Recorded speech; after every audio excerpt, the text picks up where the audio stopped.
बिस्मिल्लाहिर्रहमानिर्रहीम। मिशकात शरीफ के मुताबिक हदीस नंबर 299 उमर बिन खिताब रज़ियल्लाहु ताला अन्हु बयान करते हैं, रसूलुल्लाह सल्लल्लाहु अलैहि वसल्लम ने फरमाया, तुम में से जो शख्स वज़ू करता है और अच्छी तरह मुकम्मल वज़ू करता है, फिर कहता है मैं गवाही देता हूँ कि अल्लाह के सिवा कोई माबूद बरहक नहीं और ये कि मोहम्मद सल्लल्लाहु अलैहि वसल्लम उसके बंदे और उसके रसूल हैं।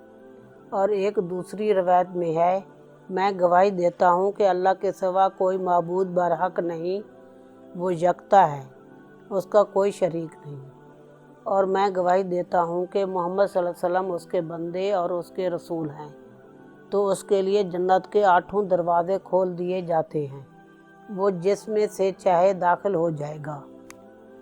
इमाम मुस्लिम ने उसे इस तरह अपनी सही में रवायत किया है।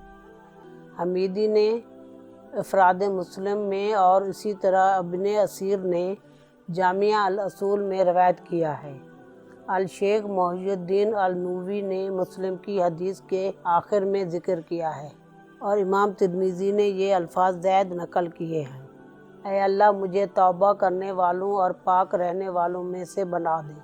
वो हदीस जिसे मुहिउद्दीन सनान अल सुहा में रवायत किया है, जो शख्स वज़ू करे और अच्छी तरह वज़ू करे।